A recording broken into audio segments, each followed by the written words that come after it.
Hello and welcome to the Promise Scotland's podcast. This is our first toe dip into the world of podcasting, and we hope this will be a useful space to explore some projects and issues that require a bit of a longer conversation. The Promise Scotland is an organisation set up to support change in and around the care system, and it came out of the Independent Care Review that published its conclusions in February 2020. So we as an organisation are set up to support change and support the implementation of the Independent Care Review. I'm Fiona McFarlane. I'm Head of Public Affairs at the Promise Scotland, and today I've got two guests with me who I'm just going to ask to introduce themselves. So Steph, who are you? Hi there. So I'm Steph Crisp and I'm the Improvement Lead at the Promise Scotland. So I work in the Insights team, and my job's all about how can we use data, evidence, research in Scotland to improve towards keeping the promise.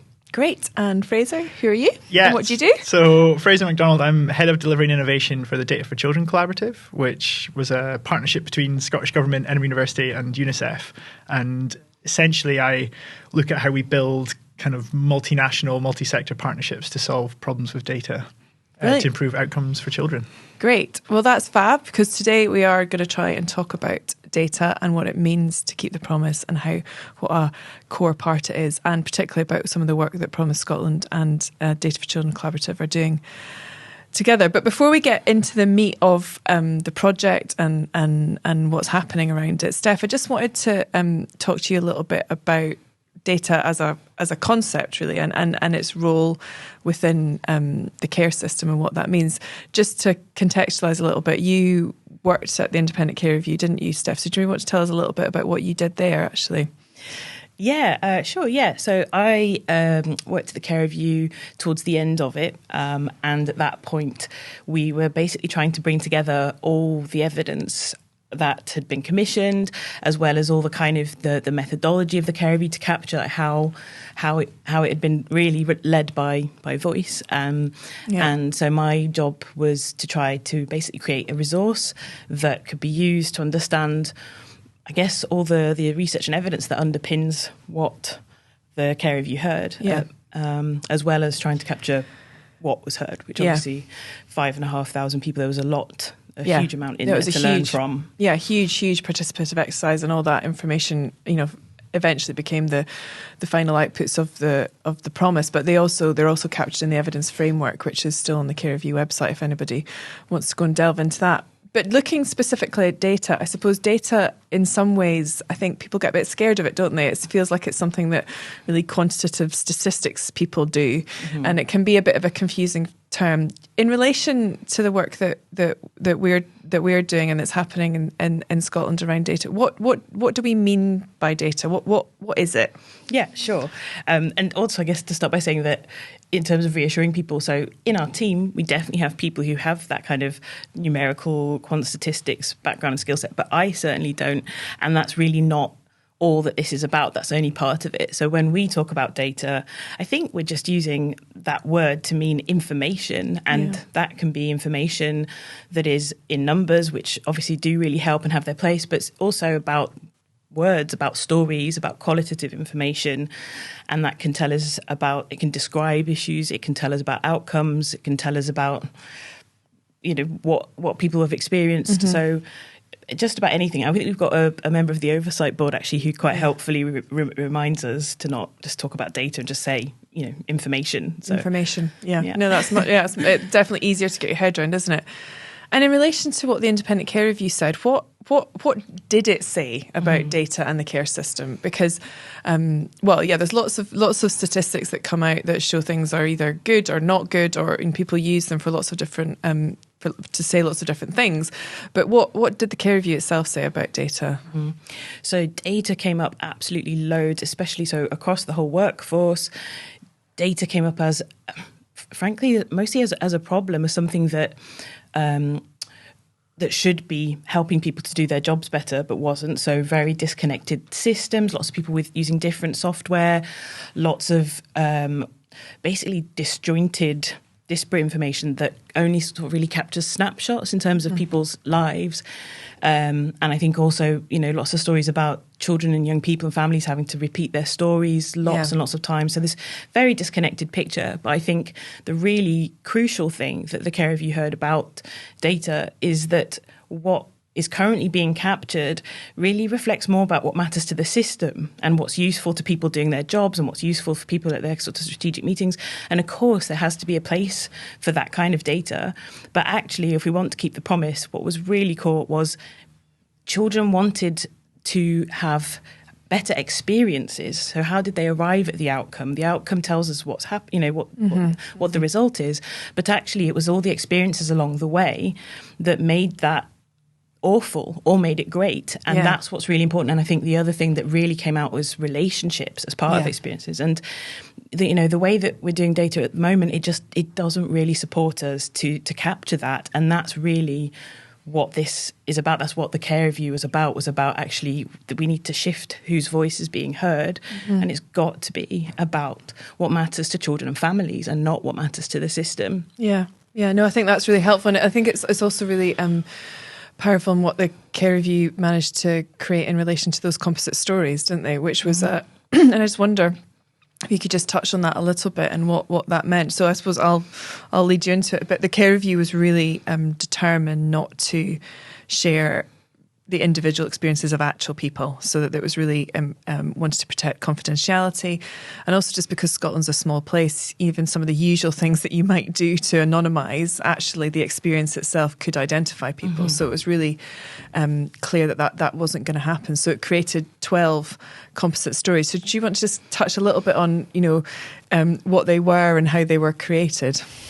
Yeah, sure. So I mean, You've started to cover it there. Basically, that was an amalgamation of everything that was heard, especially from the perspective of children. And I guess, again, it's another one of those posh words, but analysed. Yeah. Which is another word of just saying we thought about it. Yeah. But, that was analysed, and all the different things that we heard were pulled out of those and made into stories that meant that hopefully everybody that had engaged with the care review could see some part of themselves and their story in that without it actually being any one person's. And I think what's really important about those stories as well is they really help to kind of humanise things. I think sometimes it's really difficult, there's a lot of work going on to try to map things, which we'll be talking about, of course, but I guess to kind of use lots of disparate bits of data to sort of create a story. But really, I just don't think there's a substitute for a story in terms of the way people absorb information and talk to one another and remember things, So the composite stories have been really important to us in really trying to ground all of this work that can get quite abstract and quite processy and systemy, and really keeping it grounded in what the care review heard from children and young people who, they're what this is about ultimately. Yeah. And just the final question for you, Steph, just before I go on to speak to Fraser about the project itself. Thinking about all of that, all that the care review told us about data, about the difficulty, and really seeing the experience of children and young people within it and what matters to them. Why then is data as a concept and as a thing so important for wider efforts to keep the promise? So for me, this is a really interesting question, because I often think that, understandably, we've got colleagues who feel that data is kind of quite a small part of this, obviously in terms of how it interacts with people's day-to-day lives. But really, we think of data almost as this kind of factual output, and it's just this almost an artifact, and it's a thing, and it represents truth. But in reality, the way that we gather data, the decisions that are made to choose some kinds of data and not others, the way that then, in terms of the way organisations work, what people on the front line even need to be doing in order to get that kind of data has a massive impact. And that's on top of course, all the sort of the ways that data is used to help inform decision making, things that have really massive impacts on people, things that influence all the way, to the people in power, to politicians. So it's really important. And if you think about the difference between, how you would find out how many times a child has moved to school. So, for example, in Isla's story, we know that she's moved. Isla's a composite story. She's at the one care of the composite review. stories. Thanks. Sorry for No, it's fine. we know that she's moved loads, Yeah. and there's probably a way of counting the number of times that she has moved. Yeah. But if you think about what it would entail actually talking to her and asking, are you managing to keep in touch with people that are important to you when you move, and how are you feeling about this? And again, capturing her story, even in terms of the interaction she's going to have with professionals, that's going to be really different. So it has this very direct impact. And it also, in terms of the amount of resource that goes into collecting, analysing data, we've got to make sure that those resources are going to the right places. So, it really does underpin everything. Yeah. And it's also what politicians and others reach for as a demonstration of whether or not everyone's doing well enough. Exactly. And therefore, if it's going to get used for that, then we need to be thinking about how it's being used to actually reflect what matters to the children and families and the quality of the relationships that they have. So thanks, Steph. I'll put you off the hot seat for a minute and back to Fraser. So just very specifically about the project that you're doing with the Promise Scotland, the Doing Data Differently project. Before we get into that, what is this broader work that the Data for Children Collaborative in Scotland is doing? What's the grand aim? What are you trying to achieve? Yeah, so the Data for Children Collaborative. So it's been in existence now for over 3 years, and it was born out of this partnership of Scottish Government, Edinburgh University, and UNICEF. And the whole concept was, how can we build and create what we call data collaboratives? So these are groups of expertise, people, organizations who are all kind of collectively trying to aim towards better interaction, collaboration around improving their use of data. So our kind of general aim is to improve outcomes for children globally using data responsibly. Okay. Quite a grand aim. Yeah, There's a lot to do. How's that going? Well, yeah, getting there. And we do that through lots of ways and lots of mechanisms that we've learned over the years of how to create these collaborations. And we have underpinning all of that this kind of concept of responsible innovation. So, it's all fair and well we talk about innovation and we're driving for this kind of innovative society, but we need to do it responsibly. And there's things to think about in that around the ethical implications of what you're doing, who you involve, who you engage, where your data is stored, all this sort of thing. So we have lots of kind of frameworks and methods and processes to ensure that in our projects. And then just particularly about this Doing Data Differently project that you're doing with the Promise Scotland, how did that come about, and what's your particular role in that work? Yeah, how did it come about? It seems a while ago now, doesn't it? So we were approached by the Promise, who kind of had this grand idea or problem or challenge around how do we conceptualize what's going on in the data space for everything that the Promise is representing. And inevitably you start to lead towards this idea of how do we need to kind of map this out. And everyone will always talk about in the data world, we need to map it. And what do you mean? Is that mapping? What is that? Is that mapping data sources? Where does data exist? Okay. How accessible is it? How is it stored? What mechanism is it used to store it? What systems do people collect it with? And that is, what do we?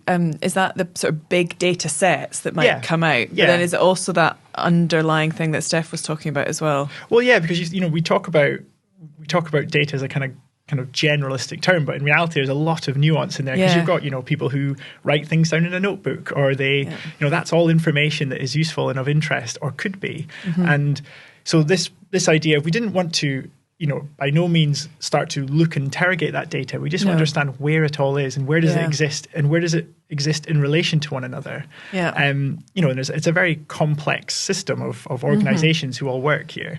And so we got approached with this.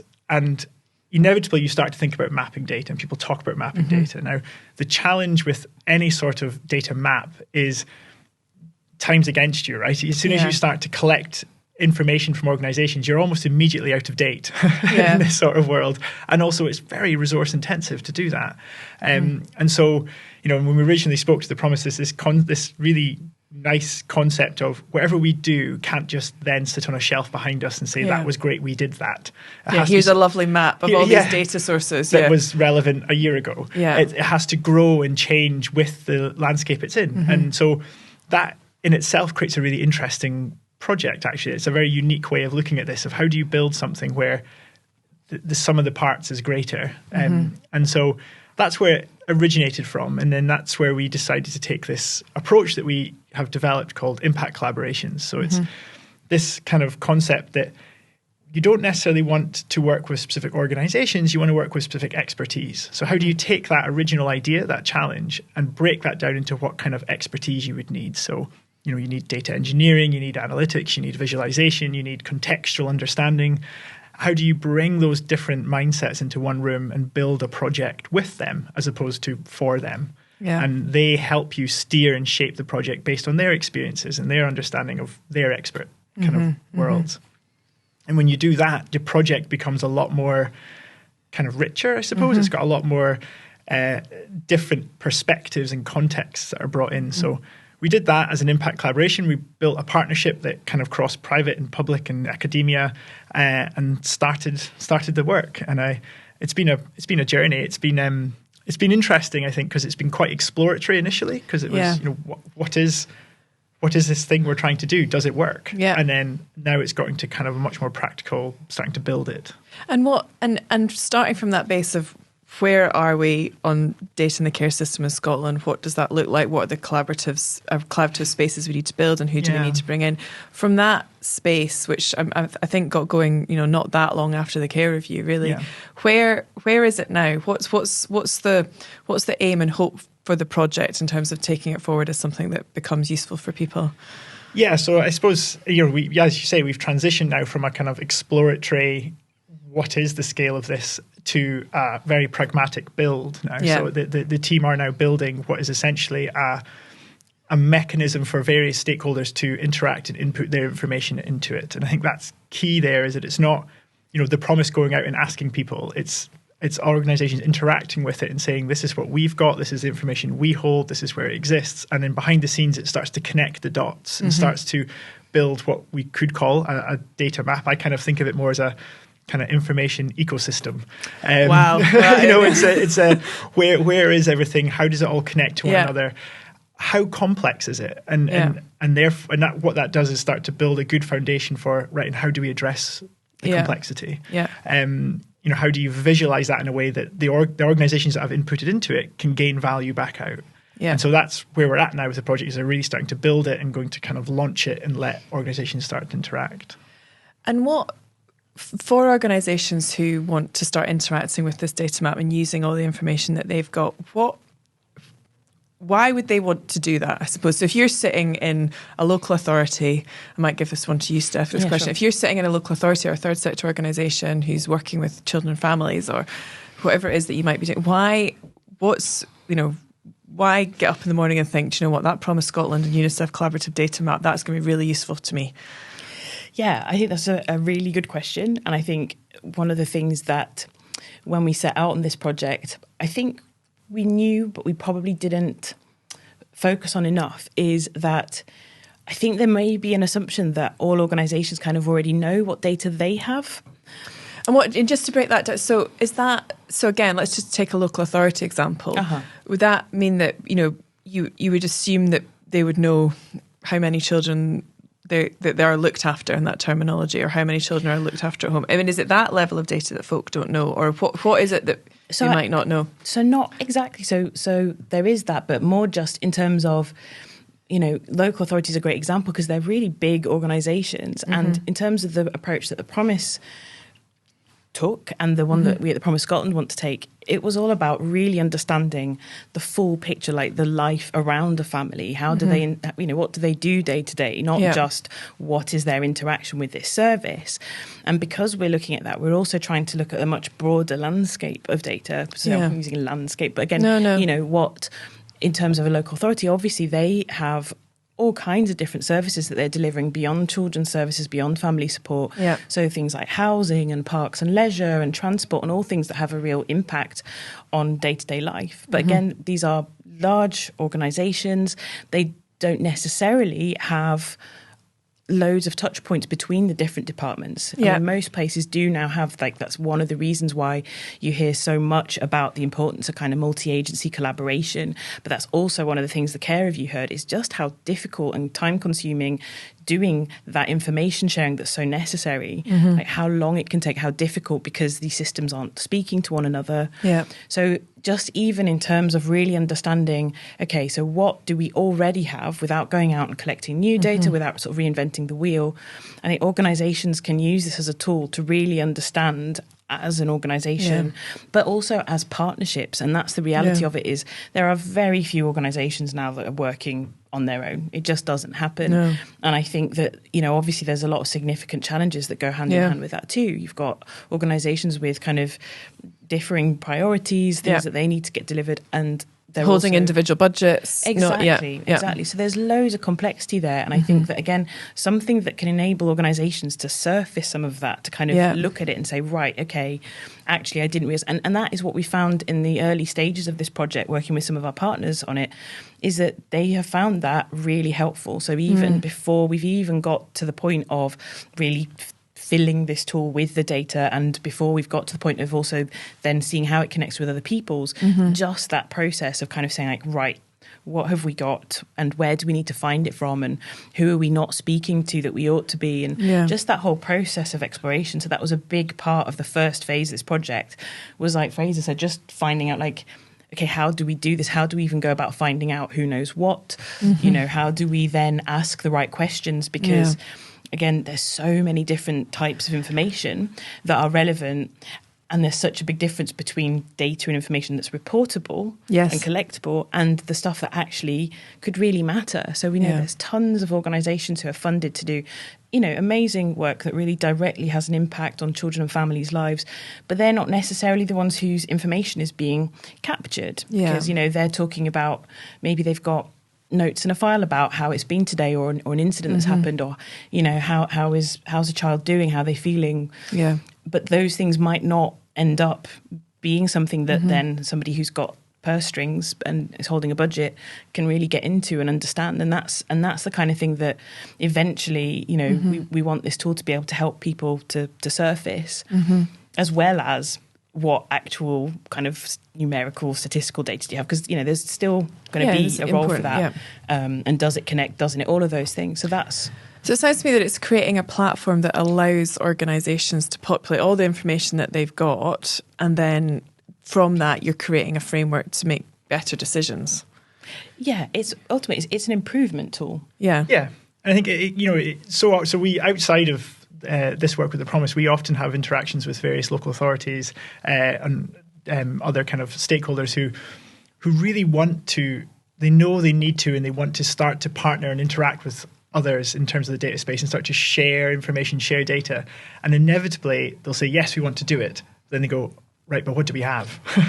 And do we have anything that's useful? And before you even get into kind of data sharing agreements and all this sort of kind of legal complexities, you need to know what each organization's got and what format's it in, and how accessible is it? Because you're going to these conversations, and this is very nuanced kind of examples, but you go in and they say, yes, you could have that, but it takes maybe a year and a half to get. Wow. Or, you can have that, but it's in a file of facts in the corner. So, but actually to put people on it to get the information from those files or file of facts or whatever is a whole resource question as well. A whole resource question. And currently, I don't think organizations really have the tools to make those initial kind of decisions, understandings. And so then you embark on these kind of grand plans, and then they kind of fall short because you didn't have the initial landscape understanding to do it and to see what could be done. So it's a really useful mechanism, I think, for every organization that inputs into it to really see what they then could do off the back of it. Yeah. So I suppose in my context, when I work in policy and public affairs, a lot of the time people are wanting to use data to see whether or not things have got better or whether or not they've got worse. And they're doing that in purely numerical terms a lot of the time.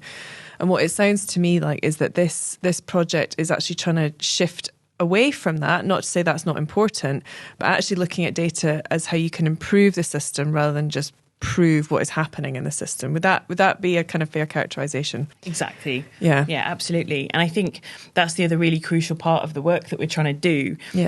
Going back to sort of how do we really ground this in what the care review heard, and the fact that what we really need to understand better is experiences and is relationships. So another part of the work that we're trying to do is we have taken everything that was heard during the care review and we've been translating that into a series of questions from the perspective of the child.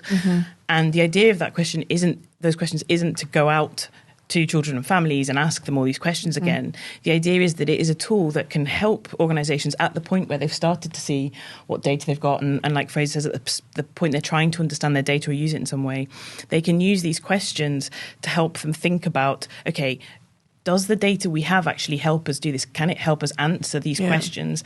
And these questions are what matters to children and families. So that is what the care review heard. So, for example, going back to Isla's composite story, we know that she really found it difficult moving. So her question might be, how have I been supported to keep in touch with the people that really matter to me?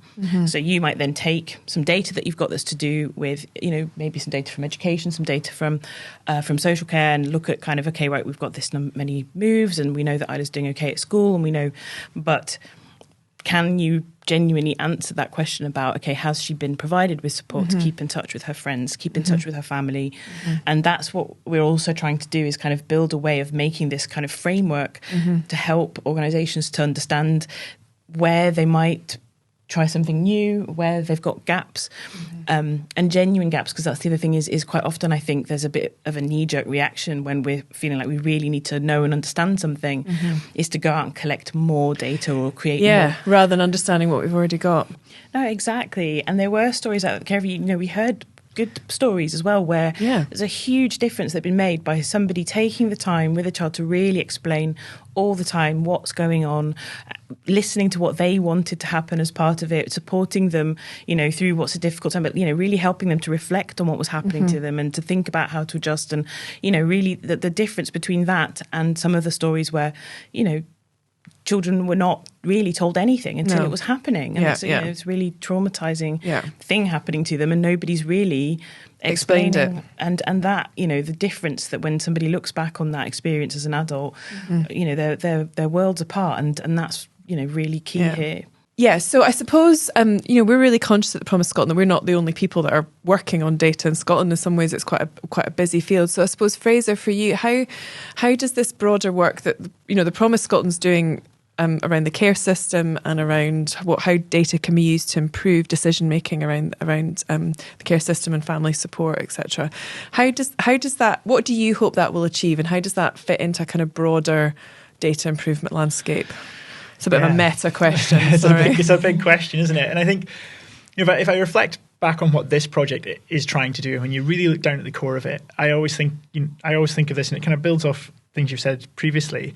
We're not trying to create the be-all and end-all solution here. What we're trying to do is create something that allows us to understand the scale of the challenge we need to face. So it almost, if you think about it conceptually, it visualizes where the pinch points are, where the problems are, where the interactions could and need to happen, that allows, organizations and then up to government level to go, right, okay, this is where we need to tweak and edit this. But until you can see it holistically, you can't really do that. You start to do a kind of a piecemeal solution here and there, and then you end up in the situation that we're kind of in now.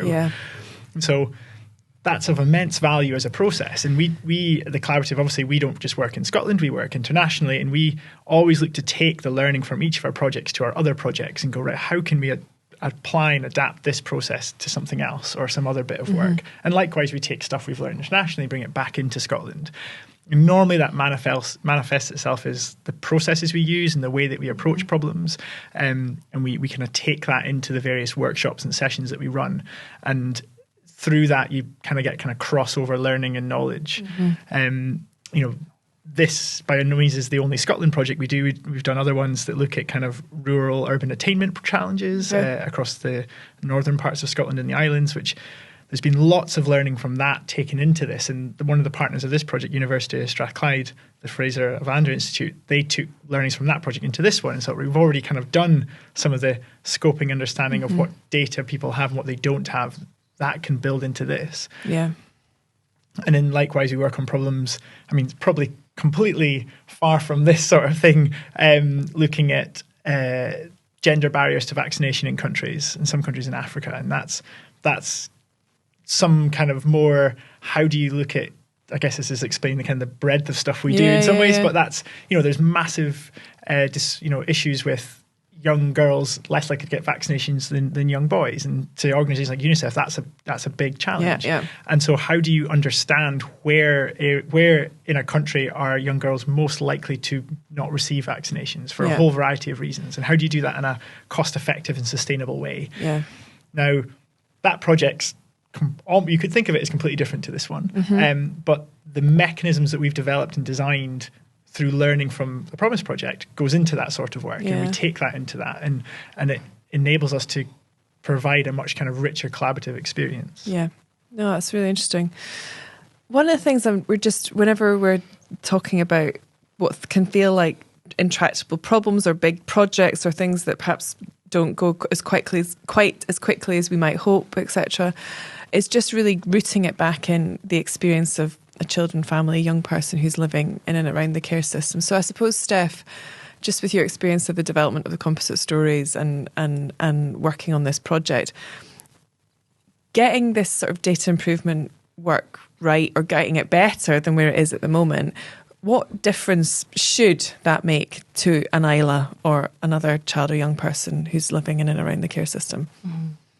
So I think if and when this works, you've got to keep hopeful, Steph. Exactly. I think the difference it will make would be massive, because again, it's about what will Isla's experience be of the people around her and what things they pay attention to and what things are their main focus. Where are they really sort of investing their time with her? And hopefully that would feel like, they're really listening to her and her family. They're really listening to the choices that they want to make. They're really keeping her informed of what options you have. I think that's something that can be intensely stressful, is that sense of no control, no options. I think people paying attention to how Isla is feeling, I think that's the kind of the shift that we're going for, is, really paying close attention to what being Isla is like and what is her experience of her day-to-day life, and how do you best, find that out and make sure that she's really, feeling loved and supported. And also, from what I've taken from this conversation, is that the people who have and organisations who have responsibility towards Isla will have a better understanding of her life, and therefore able to make better decisions and plan services and supports that are more reflective of what she actually needs and values. And that's it. And, and this is the thing, is services have grown up over, it's not just happened overnight, over potentially centuries. I'm looking to the corner because I'm not a historian, but, for sure these things have grown up around these kind of categories that may have started off over here, right, we'll deal with housing here, and we'll deal with, children here and older people here. And those things have kind of grown up in this way, separate, in a way that, of course, in someone's day-to-day life, they're not separate at all. No. They're all part of your family.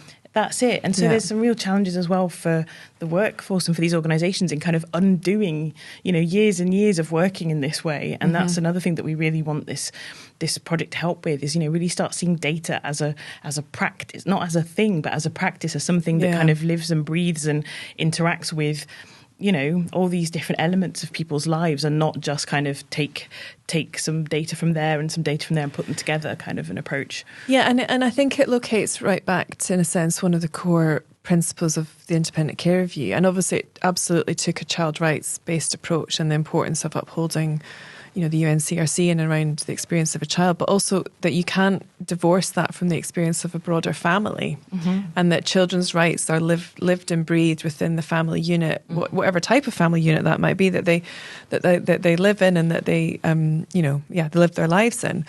So actually, to be able to understand all the information that's living in and around that family actually helps support the children who are living in and around that family. That we can't separate people up into individual little data units, can we? Because actually we all live and breathe in between each other.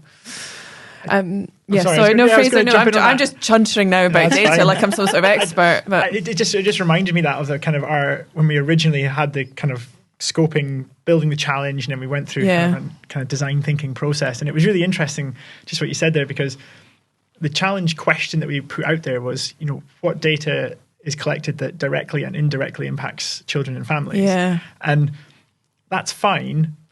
That's a funny differentiation. Exactly. And so the directly bit was like, okay, fine enough. We can kind of see how that would work. Yeah. So I mean, what education, stats, It was the indirectly that just scooped everyone. It's like, okay, that makes this problem really interesting and really difficult. And it really required, multi-sectoral thinking here of, how do you need to have contextual expertise. You need to have people who understand the full ecosystem, like the promise. You need, we were lucky that we had a local authority kind of input into it to help us think about how it looks from their perspective. We had the academic perspective. You needed that because the indirectly bit had never really been thought about or done before.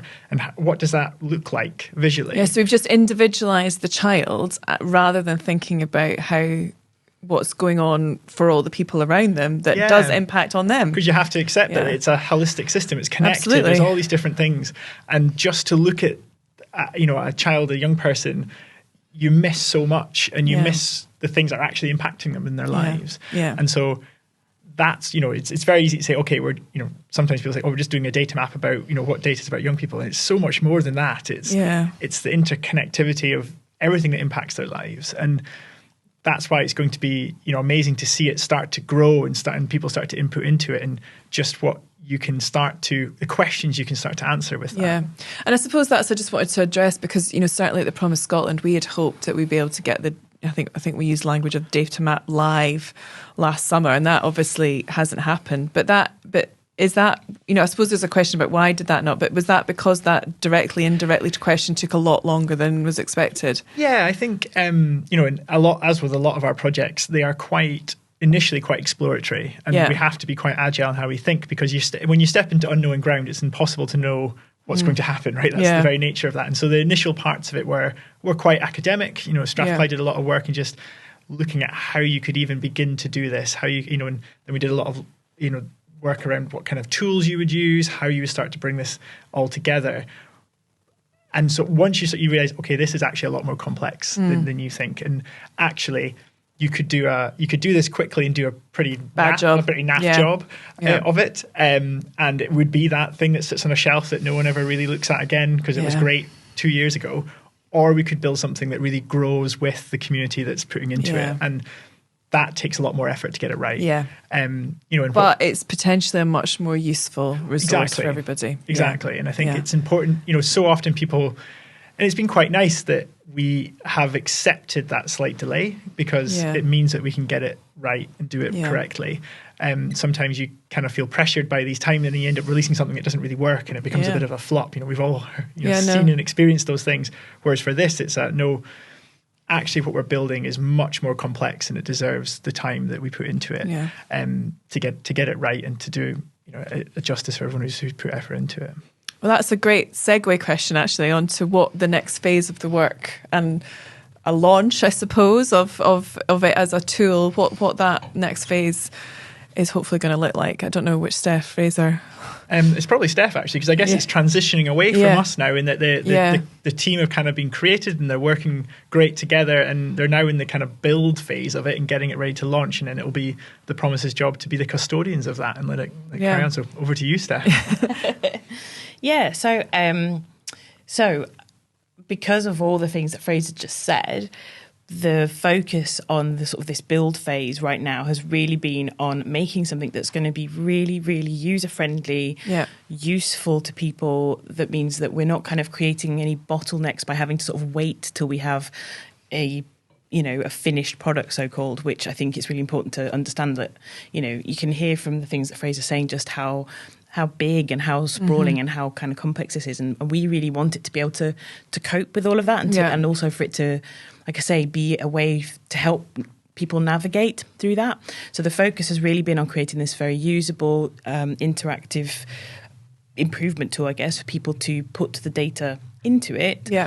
That's the next phase, really, is gathering enough data using, working with a range of organisations. So it won't go out to everybody yet. Yeah. We still need to have this phase where we're putting enough data from enough different kinds of organisations, enough different kinds of data into it. To sort of test it. Exactly, because that's the really key thing here, is we also need to, in parallel with that, start developing the way through, if you like. So people talk, we use the analogy of, if this is the map and the promise is the compass, how can we start using some of the what matters questions that I talked about earlier with the composite stories and stuff to kind of help people to start visualizing this data, to be able to go to it and find out what they want to know easily, because otherwise it's just going to be really overwhelming. There's going to be so much information in there. And again, until we start kind of having enough of that information data in there, we can't start to really, develop and I guess start playing around with how best to make this really, really useful. And again, it's thank goodness for it being a collaborative approach, because my understanding of software development is poor at best. But I do know that we're kind of using something called a graph database that is really well disposed to kind of helping you make these connections between different bits of information. And what that means is over time, we're going to be able to get this kind of better and better and more sophisticated way of making some of these connections be automated, and also just things like making it so that when people are putting their data into it, it's going to have a drop-down menu that comes up as you're typing, so you can just select it. You haven't got to type everything a million times. And making it so that people who select, no, I don't click this kind of information, it goes straight to the next bit. So the usability of it. Yeah. So that is that going to be so that bit of work where you go out to test it and get people to play around with it and use it, that's going to be happening over the next couple of months, I think. But that won't be a big expansive Scotland, here is your promised data map, will it? No. So we need to strike a balance between waiting forever and ever, because obviously we want this to go out, we want this to be used, we want it to be useful, but we need to have enough data in there to create that front end that I'm talking about. So what we don't want to do is go out too soon with it and for people to kind of try to interact with it but then find it's clunky and it's clunky, or actually the way you navigate it's not that brilliant, or you can't. That won't be a big expansive Scotland, here is your promised data map, will it? No. So we need to strike a balance between waiting forever and ever, because obviously we want this to go out, we want this to be used, we want it to be useful, but we need to have enough data in there to create that front end that I'm talking about. What we don't want to do is go out too soon with it and for people to kind of try to interact with it but then find it's clunky and it's clunky, or actually the way you navigate it's not that brilliant, or you can't find what you wanted or what have you. So we have to kind of get enough. So what we're trying to do is work with a broad enough range of people that it's going to be a sort of, I guess, a representative sample, if you like to use that language, and at the point when we feel like, yes, this is really usable, and not when we feel like it, when people that we're working with have told us. When organisations who are doing the work are finding it usable, then you'll... Exactly, Okay. Well, I suppose that's just watch this space, and I suppose at Promise Scotland what we are committed to doing is to keep telling you about where we've got to with it and when you can interact with it and how you can use it. I think the other thing I just wanted to ask you, particularly Steph, just conscious of what data can mean to people, even if they've listened to this podcast and understood it as an improvement tool as well. What is the data map not? So what does it not do? Yes, that's a really good question. So the data map is not something that holds the actual data. And I think that's a really important thing to explain. So what we're doing is almost creating a kind of an index, right? So we are collecting information about data. So if you wanted to go in and find out how many moves or any of those kind of statistical questions, it's not that. So it's not going to contain the actual information. And it isn't something that's going to ever be completely finished. As Fraser said earlier, things can go out of date almost as soon as you finish them. But we're hoping that even as we're building it, there's going to be loads of really positive improvements to the data landscape. So it needs to be really live, and that also means it's never going to be finished. It's going to be this tool that people are using to help them to improve. And over time, we should also then be able to see some of those changes and improvements. So it's not going to be something that's kind of ever finished or shut. So it's a tool for organisations who run, plan, deliver services to use to help them do that better. Yes, exactly, precisely. Yeah, and just because we are gonna hopefully get a blog and some information together from some local authorities that have been using this process and have been part of it. So you can't speak entirely on behalf of them, but I suppose you can say a little bit about what it is that they have already found helpful about this being involved in the project and being able to understand their data better. Mm-hmm. Yeah, so I think it goes back a bit to what we were saying earlier. So the Health and Social Care Partnership that we've been working with have said that it really has helped them to understand better what they have as a partnership, and to really think about that in terms of assets, things that they can really use to help them to keep the promise and understand where there's gaps. And I think also just helping in terms of thinking of that shift, because it's a relative balance. It's not about completely abandoning numbers and data. It's a relative balance, trying to shift more towards really hearing the voice of children and families, and therefore collecting information that really reflects that. Okay, great. So there's been some of that work already. The next phase is to widen that out a bit, to get more organisations to use it and to input in it. And then hopefully in the next few months, and certainly over this year, to get that more public so that it can become a wider tool for folk to use. How can organisations or folk who are interested in this find out a bit more about the data project? Yeah, so there's more information about this project, the Promise Data Map, on our website. I think it's under Change Projects. Yeah, Change Projects, And you can get in touch with us as well through our Hello inbox, which is hello@thepromise.scot. Okay, so Steph, Fraser, thank you so much for being part of that. I think what I've taken from that is there's been the initial organisations who've helped with this phase. We're going to be going out to a wider range of organisations over the next few months to start using the data map, putting their data in and testing it. And then over the next year or so, certainly by the end of the planned 21-24 cycle, there'll be hopefully a wider data map that we can publish and that organisations can see and start using for themselves. Have I got that totally wrong, or would that be? I think that's bang on. I think that's bang on. Great. Well, thank you. Thank you so much for coming along today. Thank you for trying to unpack what data means and what data improvement means in the context of keeping the promise. And thank you for listening. We do hope to bring some more podcasts on a variety of topics that relate to work to keep the promise shortly over the next few months. So do get in touch with thoughts and things you'd like to hear about, and of course any feedback. And yeah, thanks very much.